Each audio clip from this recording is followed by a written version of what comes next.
is Musings podcast. I'm your host, Gungun Mildred, and I'm so happy that you're here with me today. On today's episode, I'm going to talk about loss. I don't know how long it's going to be, but on the 23rd of December 2020, I lost my uncle Humphrey, and this coming Monday is going to mark 4 years since he's gone. Loss is not the easiest thing to deal with. It comes in waves. You might think you're okay. Sometimes I talk about him like just remembering what he used to do, what he used to say. Because, when he was alive, there's a time we fought a lot because of the things he had said about me, things he used to say about me behind my back, things he used to do. And I did not like them, and we fought and we fought and we fought.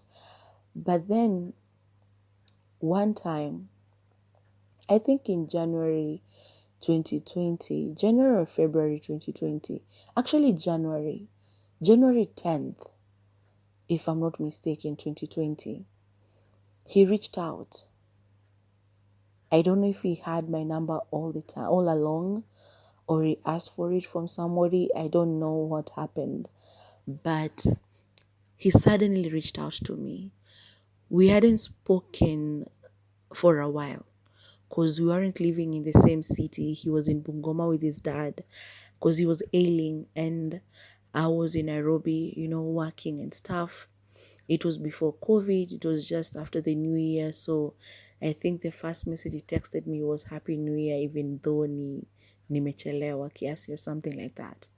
And from then on, we started talking. He surprised me. I never, it got to a point where you grow up and you're like, I don't remember why we're even fighting. Well, I remember, but it's like, okay, right now, he's no longer doing it. He's no longer saying the things he used to say. I understand why he used to say them. I'm not okay with it, with the reason why he used to do it, but I understand, sort of, But we became close. That day when he texted, I remember being happy. And it surprised me because I didn't know that I wanted him to reach out. I didn't know that I needed for him to reach out to me. I didn't know that I needed to know that we are okay, him and I. And that is something that it surprised me. So we started chatting. And throughout the year, every now and again, I will be the first one to reach out to just say hi. He will respond, or he'll be the first one to reach out. I will post a photo on my WhatsApp. He will comment. At some point, I even blocked him because I was like, oh my God, you're becoming too much.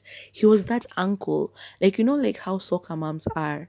Like he was a soccer uncle, if there's a term like that. Every time I'll put a post, they are commenting, praising me, telling me that he appreciates me, that I look beautiful, that he's proud of me and stuff like that. It like I do not know how to take compliments well, so I got to some point I was like, he's becoming too much, and I blocked him. And I went for a whole week posting something and he wasn't commenting, and I felt bad, so I unblocked him again after a week. And I think as soon as I did, I said hi or something. But I remember it just became different. He reminded me of the days before he changed to become the person who used to fight with me all the time and say things about me. 2020, he reminded me of the uncle that I grew up knowing, and I loved it. I really loved it and appreciated it. So towards the end of the year, COVID happened, the way everything went on in 2020, lockdown, blah, blah, blah. We will always try to find out how the other was and stuff. He used to call me Jomba, and I will call him Jomba too. So in December, I think the last proper conversation we had on WhatsApp was in November, I think. Because his birthday is also in November. So I think I wished him a happy birthday or something. And we had a little chat. And then in December, he was supposed to come to the village to be with us, with my grandma. Because my grandma lives in Kitale. So he was supposed to join us in Kitale. But the day that he was supposed to join us, that morning, we get a call. My uncle's wife gets a call, and she had just woken up. She was in the living room. I was still in the bedroom, and they hear her talking. And she yells at the person and goes like, "We acha kunipigia, staki unaniambia nini yo, don't." And then I'm like, what is happening? Because I was still in bed. I wasn't asleep, but I was still in bed. And so she comes into the room. Actually, she screams fast, and then she comes into the room and she goes like, "Unasikia Humphrey amekufa." And hey,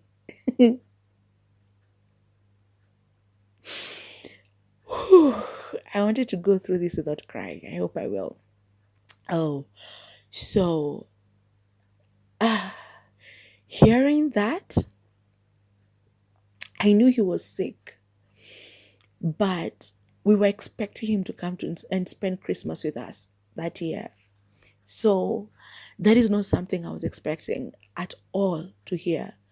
Like you never know when the person that you love, when your loved ones are going to leave you. So you just never know. But things between him and I were just finally getting good. So whatever reservations I had had, whatever it is we were fighting about, it was all in the past. He had blessed me, like, oh my God, he has sent me a message, like just wishing blessings upon blessings on me. So we were finally good. And I was waiting for him to come and visit. But then that's the news that we got instead. At the time my grandmother was not around, she was at another funeral. So her niece had lost her husband and they were all there, some of our family members, and everybody was there. And so she wasn't at home. The moment I had that, of course I felt the loss immediately, but my thought went to my grandmother immediately because she was not at home. I wanted to have for her to be there so that I could give her a hug and stuff, but she was not at home. So oh, I couldn't call her because she was at another funeral. So I couldn't call her. I just had to wait. And so we waited. And then, of course, during the day, we were calling and asking what's happening. We finally found out that she knew. She left that funeral, went to Bungoma, saw my uncle at the morgue, and then she came back home. I remember hugging her. And,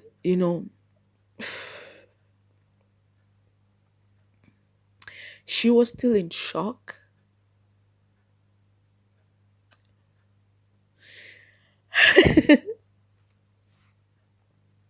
But yeah, she had my other uncles, her nieces and nephews, they were there, and her sister, I think they were all actually not this. Well, the sister hadn't come yet.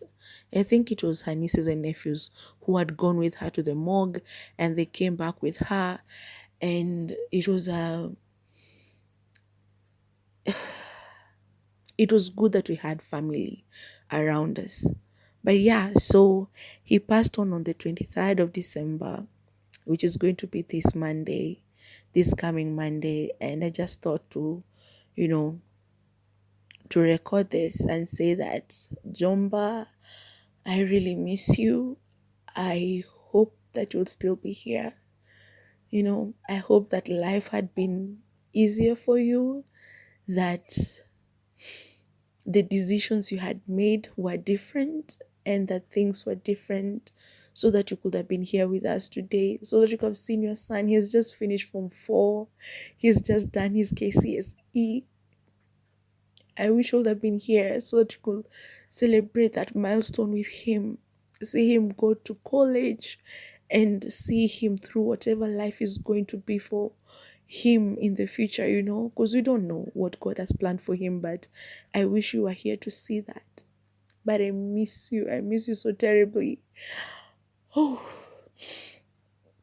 for those who know him, you know that he was the funniest. He could be so funny. He loved dancing. My grandmother always talks about this particular dance that he used to love doing. And then Oh, he loved rumba. He would sing rumba. He loved reggae. There's this song that one time he wronged my grandma, and then he knew he had done something wrong, and he started singing that song. Um, is it by Boys to Men? Mama, I think, Mama, I love you and stuff. Yeah, so such moments, my grandmother remembers them, and she just laughs, and you know we talk about such moments, and it fills us with happiness. Of course, not all moments are good, because we are human beings.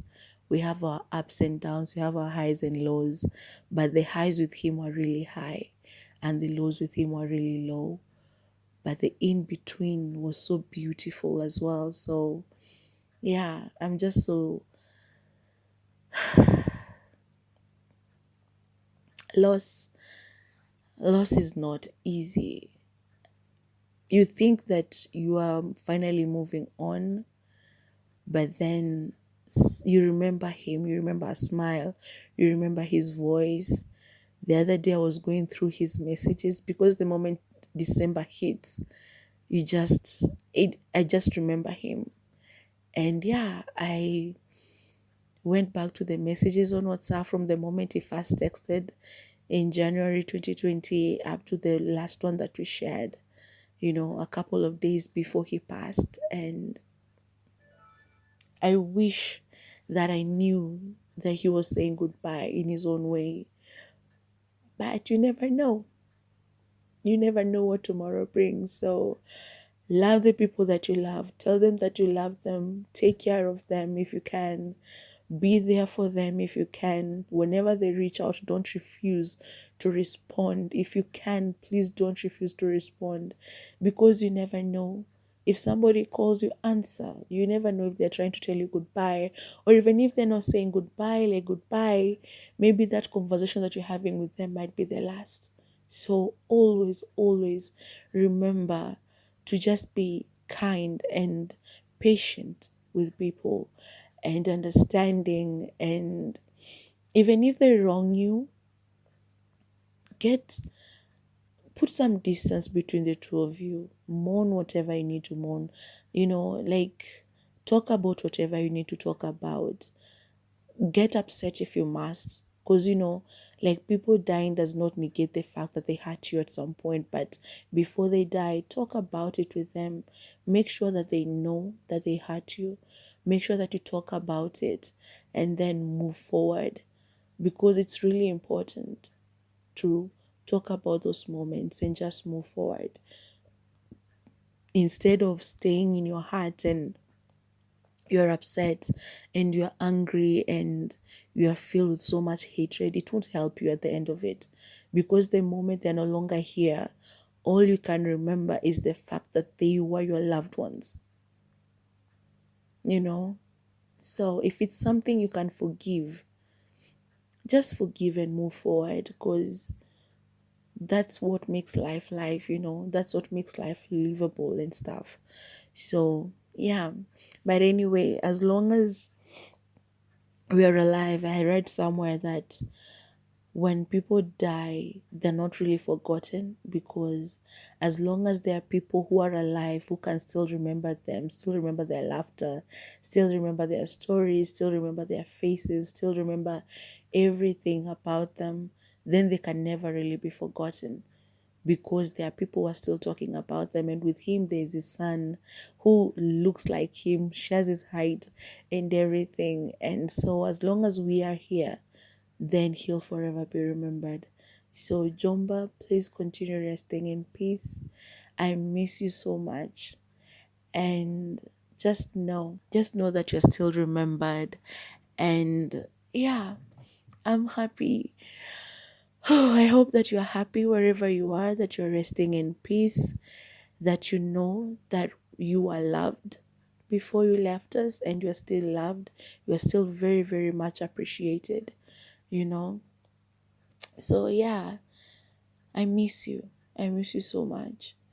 And since you passed, I know I've dreamt about you twice. and in both times you are smiling. So I hope that means that you're finally happy wherever you are. I know you are ailing a lot, you're in a lot of pain while you're alive, and I really pray and hope truly that you're very, very happy right now, dancing and singing with the angels and reliving your heaven, whatever it might be, whether it was you dancing or singing to your mom, or you, I don't know, whatever used to make you happy. I hope that you're doing that and you're enjoying it to the fullest. So, yeah, continue resting in peace, Jomba. Love you and I miss you so much. So, for the people who are listening, if you have listened to this, thank you so much for being here today. I just want to record a little thing for my uncle. For those who knew him, you know how he was. And I hope that if you miss him, you can say a prayer for him during his death anniversary on the 23rd. And just remember him in kindness and remember him no matter what he did or you think you heard, you know about him, whatever it was. He's no longer here. So, yeah, just say a prayer for him and wish that he's in happiness with the Lord. And yeah, I'll be super, super grateful to you. If you have lost somebody and you understand what I'm going through or what my family is going through, I'm sorry to you. May your loved ones continue resting in peace. All my condolences to you. And just know that grief doesn't go away because we wish it away. And time doesn't heal all wounds. It comes in stages, and we just have to learn to live with it. Okay? So please don't despair. Continue being strong. Continue praying for your loved one's soul. And yeah, we'll wait for our time and then we'll go and meet them in heaven. So please remember to like, comment, share, and subscribe. I'm trying to get to the 500 mark. So please subscribe and I'll be super, super appreciative. Okay? Bye bye now. Love you.